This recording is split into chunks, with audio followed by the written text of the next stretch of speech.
1939 film, which we saw earlier, the timeless charms of the New Forest village of Beaulieu were also recorded. The hand of time seems to have left it almost undisturbed, save for a certain mellowness which only adds to its whole world charm.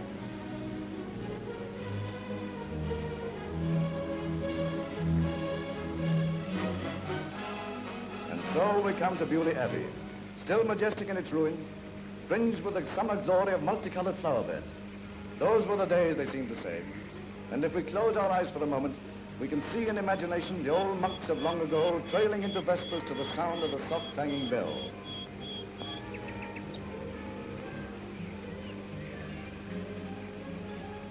Ah, but we must leave this beautiful spot and return to our rifles, rush and hustle.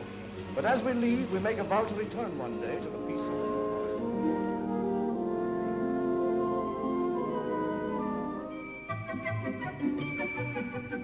Now, do you remember a film which starred the Bowery Boys and an old jalopy which appeared in cinemas in 1953? Well, if you lived in Chichester at the time, chances are you might.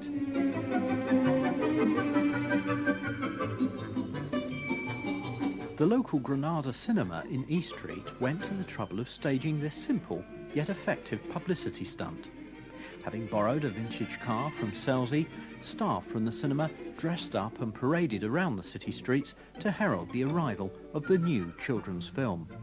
The proceedings were recorded as a favour by a cameraman who was working on a commercial for a nearby local company. And of course, decades later, the film is probably of more interest than ever, revealing fashions, vehicles and tastes of the mid-20th century.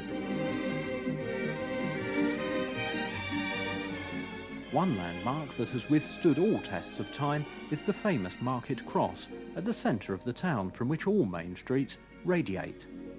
Acknowledged as probably the finest and most elaborate example of its kind, it was built and given to the city by Edward Storey, Bishop of Chichester, in 1499.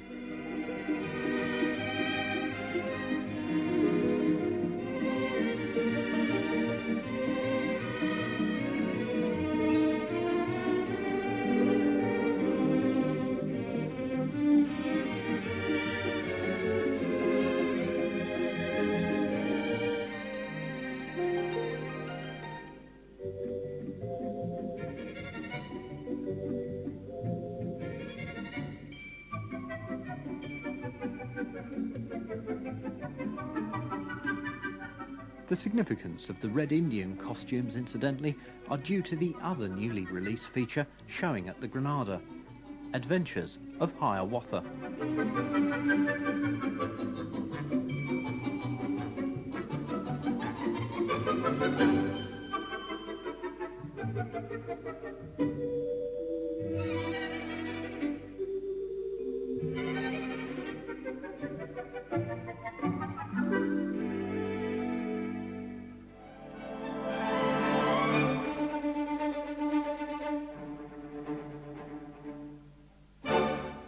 In 1962, a young amateur cameraman took the trouble of recording in some detail his local area of Totton in Hampshire as it developed, becoming the largest village in England. The toll gate, which allows vehicles to access Totton via a winding back road from the neighbouring village of Marchwood, is still in operation. One payment covers the return trip as well, but prices have risen over the years. Junction Road could often be a bottleneck even in those days, with traffic queuing at the level crossing all the way back to local landmark, Bats Corner.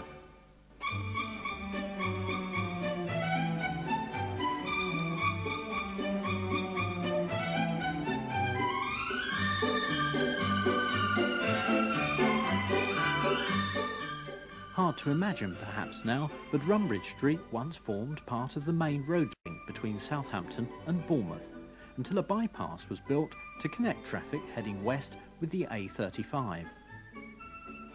Complete with post office and numerous shops, this was still very much the village centre and a hive of activity.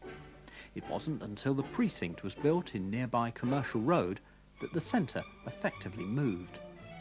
In an era before supermarkets and freezer stores dominated our shopping habits, The greengrocers, run by the Coombs family, became a favourite place to socialise.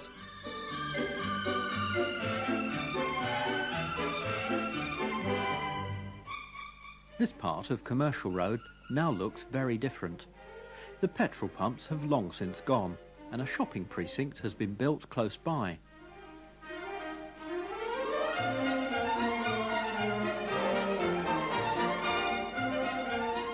But the fish and chip shop, which has occupied the site for decades, still remains, and is remarkable not for how much, but for how little it has changed.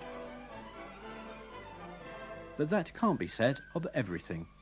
Before the new road links were constructed, this was a main route, forking to Ringwood and Salisbury, although it did carry noticeably less traffic in those days.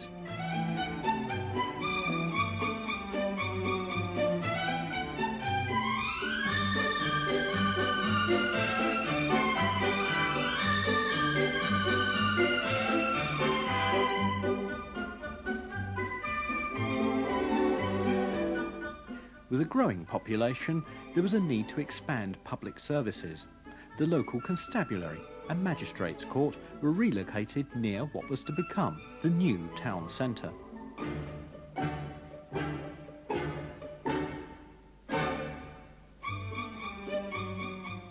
Another site well known to locals but now sadly gone was the Royal Oak Public House, with its unique claim to fame. But the football club is still going strong in the same spot near the new civic buildings. That's it, lads. Keep those knees up.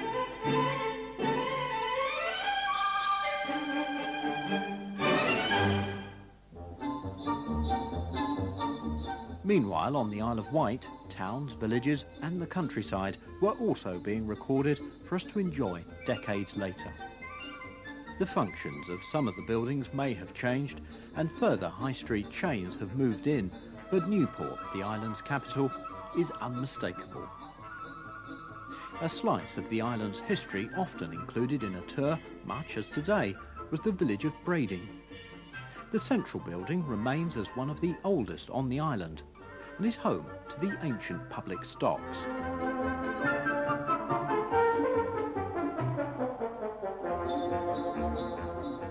And so it's on with the tour, through other picturesque villages such as Shanklin and God's Hill.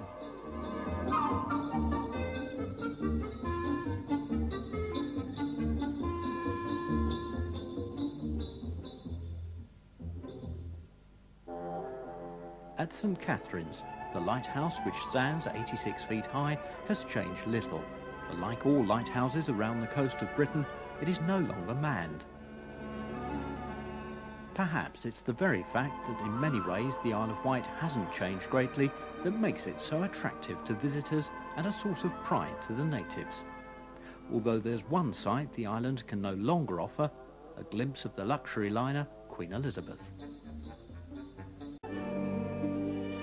Shortly before the war, in 1939, the local Chamber of Trade in Christchurch, Dorset, together with the town's publicity committee, jointly produced this film to help publicise the area at a cost of £500. It was first shown at the town's Regent Cinema, now the Regent Centre, in May 1940, and by all accounts was a great success. The charm of the area and the era in which it was made are effectively captured, but ironically, with the outbreak of war, it was never shown as widely as intended, and eventually was locked away in a council strongroom, until it was rediscovered in 1994.